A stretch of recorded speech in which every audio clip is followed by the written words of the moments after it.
Welcome to Smells Like Potential, the rewatch podcast you didn't know you needed. Big changes have occurred for the season 3 opener. Even Paddington Bear can't offer a single marmalade sandwich on AFC Richmond's projected standing. Nate is getting to know his team at West Ham and focuses on control, while Rupert smells like mean spirit. Roy and Keeley have the talk with Phoebe, and the team learns about the great stink of 1858. This episode starts on Ted's face. We didn't talk about it at the end of season 2. We had so much to talk about, but that ended on Nate's face. So it followed the pattern that we established with season 1 starting on Rebecca, sort of, and then ending on Rebecca, and season 2 starting on Nate and ending on Nate. We were left after the end of season 2 wondering until season 3 came out whose face is going to start with. And it's worth noting, we waited nearly 2 years to find out the answer because there was a gap of 20 months between season 2 and 3.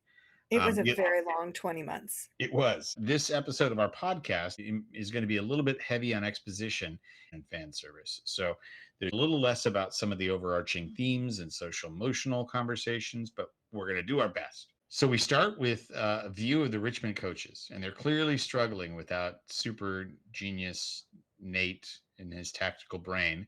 Roy says, okay, what we're going to do is 4-4-2. Every one of these players has played it since they were 5.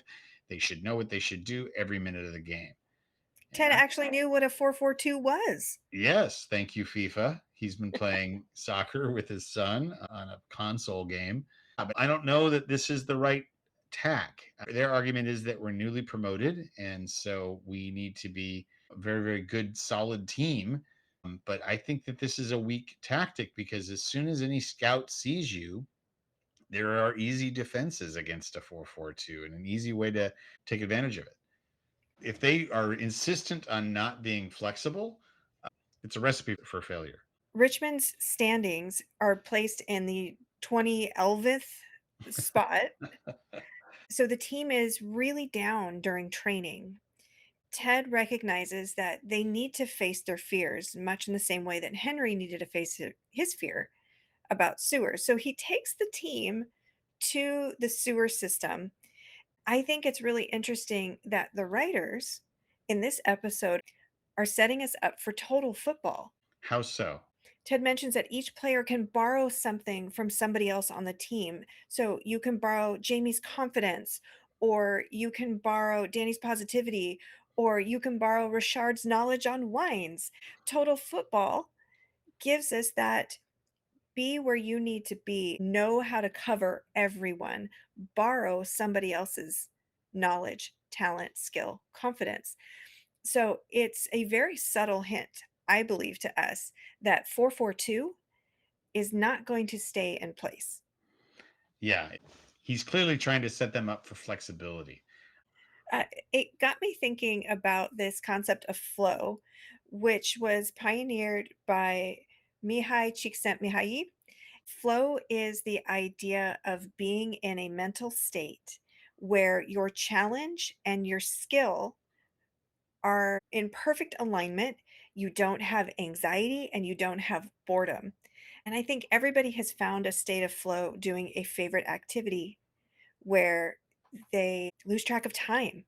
They're not aware of the things going on around them. They're so involved and focused in that activity. And it's true in art, it's true in sports, it's true in just day-to-day work. We've all been working on a spreadsheet or trying to get something done, and you just get in the zone, right? Time passes in a way that you aren't really fully aware of because you're doing what you love and it's in alignment with a task that you can do. As you said, that skill and your passion are aligning. Exactly. Meanwhile, we see a direct contrast to that lasso way over at West Ham with their new head coach, Nate the Great. It's a very immediate difference between his style, his leadership, his approach, which is focused on control. There is a funny little King and I reference for those that are the musical theater fans. In his response to the first question, he says, I'm getting to know them, getting to know all about them. getting to like them. And then he realizes that he's quoting a song from The King and I, and it gets very awkward. The reporters look at each other, even Rupert's confused, and he panics. He bends over, he grabs a trash can, and of course, everyone in the audience knows what he's going to do. He spits. That's his shortcut to building confidence. It's very, very different from where Ted goes in these press conferences. It is an interesting, immediate contradiction. Right, we get that compare and contrast. Nate has to insult journalists, and he's insulting Ted in this presser.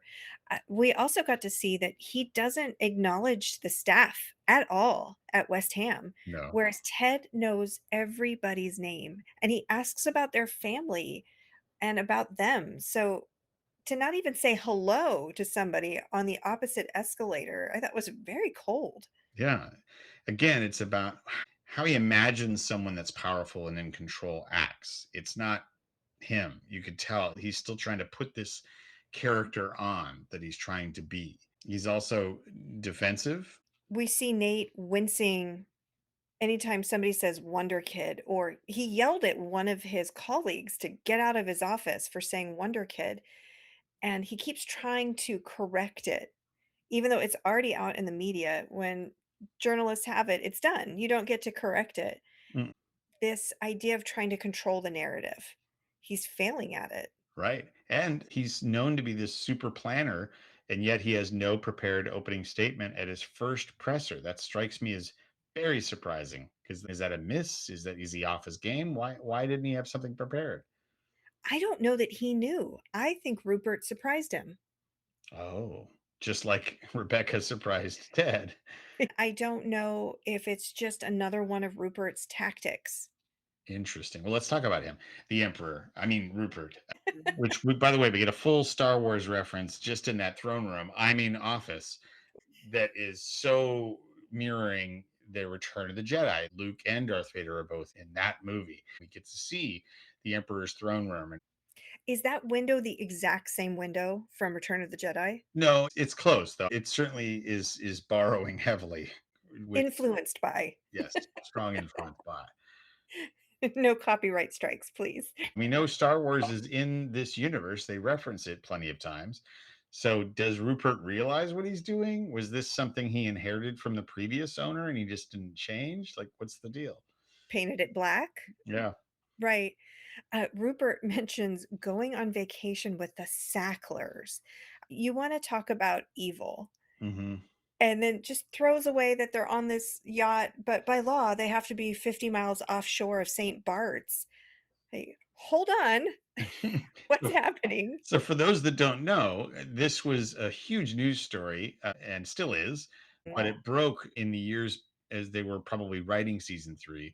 Purdue Pharma and the opioid crisis and all that they did and really didn't do to address that. So, they were essentially making money off of other people's pain and, oh, death. So they were in the process of being litigated against at this point. So my theory is they had to be 50 miles offshore because that's international waters. And if they docked, all of their assets that have been seized, that would now include the ship. So I think that's why he had to keep it offshore. That is fascinating because I don't know why Rupert was insistent on telling Nate this little nugget of information about his vacation, but I thought just name dropping the Sacklers was Yeah. a choice. Yeah. And it's clear throughout this episode, and we saw it in season two as well. Nate desperately wants father figure approval. He wanted it, of course, from his father. He sought it from Ted. Now he seems to be going for it directly to Rupert, and that's probably why he accepted the offer. But this sort of desperate desire for approval is also ripe for manipulation. He tells him, please call me Rupert at this point in the episode, and let's put a pin in that. That might change in the future. And then you brought up an interesting technique that you think he's deploying here in his manipulation. I think he's negging. This is something that women experience a lot, and so I'm probably a little biased about it, but I was like, "Ooh, this is gaslighting and negging." I think you're right. It's essentially a manipulation where you give them a backhanded compliment or an insult disguised as praise. And it ultimately lowers their self esteem because they are now tied to you more and more and more for that approval. Right. Rupert's doing a little bit of love bombing, potentially. He has Nate's car towed on purpose to shame him and then buys him a new car. All about control. Yep. So it's aligned with who Nate's trying to be, someone who controls others. And Nate's indebted to Rupert for this car. I also want to know who's paying for the insurance? Does the car belong to West Ham? That's a good question. I don't know. Is Lloyd going to get a bill and go through the roof? It's a new season, so of course I would expect to see some new faces. Yes, absolutely. We get to meet the bus driver, Kenneth. We find out that he not only is works a lot, he actually lives at the training facility. When asked about that, Ted is told he used to be a cult leader and he lives here now since he got kicked out. And we find out that it's probably not a good idea to hire a hippie on their day off. You want them to be responsible and able to drive. We get introduced to Miss Cakes, Rupert's assistant, and that is an interesting name. Is this because Rupert can have his cake and eat it too? So, yeah, hinting at some potential relationship there. We know he's unscrupulous in that regard. But don't forget, we also got to meet the CFO, which Keeley has no idea what CFO stands for. She thought it was corporate flying object. Of course, most of the audience would know this is a chief financial officer, and she has some concerns about Keeley's spending habits. Now, do we know Barbara's last name, or is she only Barbara at this point? Only Barbara at this point. I don't know that we ever find out, actually. We also have throughout this episode Ted's doubt. He asks Dr. Sharon, he asks Coach, and he asks Henry, his own son, essentially the question, why are we still here? I get Mhm. why I came, and I don't regret that. I came for good reasons, but why are we still here, Coach? Why am I still here, Dr. Sharon? You do know why I'm here, Henry. He asks three times. It's an interesting reveal, and I think it's going to guide season three and ultimately guide Ted's choices at the end of season three. Right. Sharon has this great quote about doubt can only be removed by action.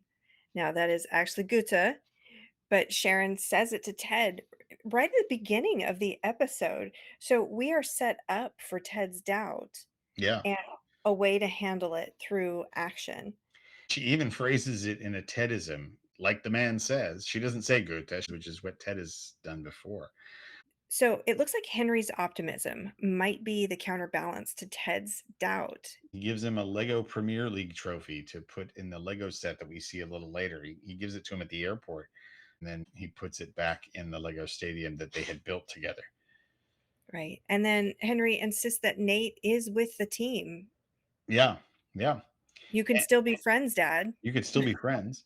When he asks about, you understand why I'm still here, Henry's answer is so you can win the whole thing.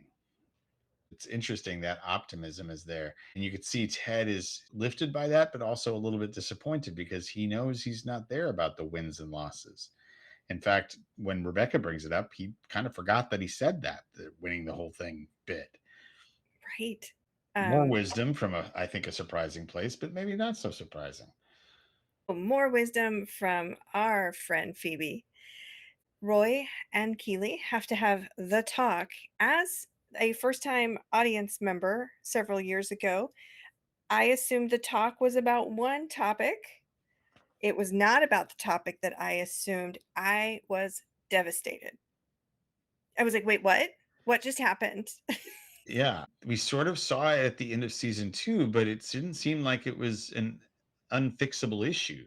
Like to Right. go with them to Spain for a week and then come back and be your CEO. Like this isn't a deal breaker, Right. And then I got to thinking, is this a Friends reference? Since we're so focused in the 90s, the writers right? give us a friend reference. We're talking to Phoebe, and it's the Ross and Rachel argument. We broke up or we were on a break. And Roy and Keeley have the same answers when Phoebe asks why. Which is almost nothing.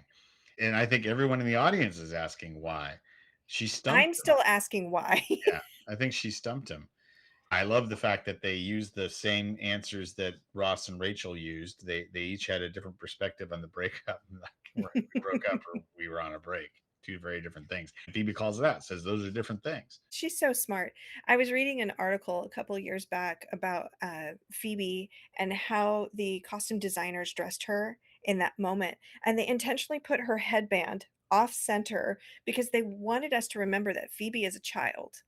So they had her with a messy mouth and slightly messy clothes with messy hair and this headband that is barely on her head. On this rewatch, I was like, "Yes, costume designer, I see it. Thank you for making those intentional decisions to help us process what Phoebe's going through in this moment, as well as how off center Roy and Keeley are." Yeah. And then another pairing of quotes from Keeley is "Gotta let Ted be Ted." She Mhm. gives Rebecca that advice, not as advice, but just sort of a conversation piece. And then at the end of the episode, she texts Rebecca, "Way to let Ted be Ted." And it was his response to Nate's criticism of him by diffusing it with humor, by being just kind and saying, "I wish him well. Nate's a junkyard dog. Wish him well over there at West Ham."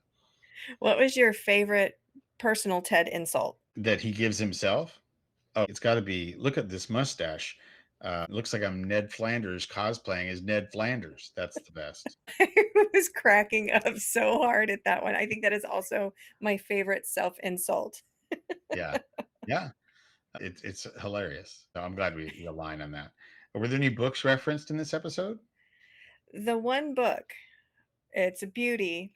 Beard is reading The Miracle of Castel de Sangro by Joe McGinnis. Check this out. Joe is a legitimate American journalist, and he followed a newly promoted Italian team to Serie B. What's being hinted at here? I'm not catching your reference. A journalist following a team that got newly promoted.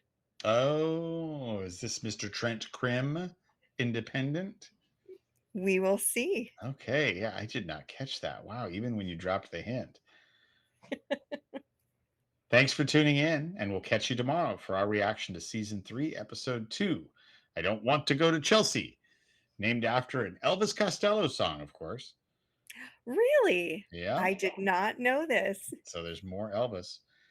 And our outro quote: "I've been doing this sport now for 3 years, and I still get a chuckle every time someone talks about a handball violation."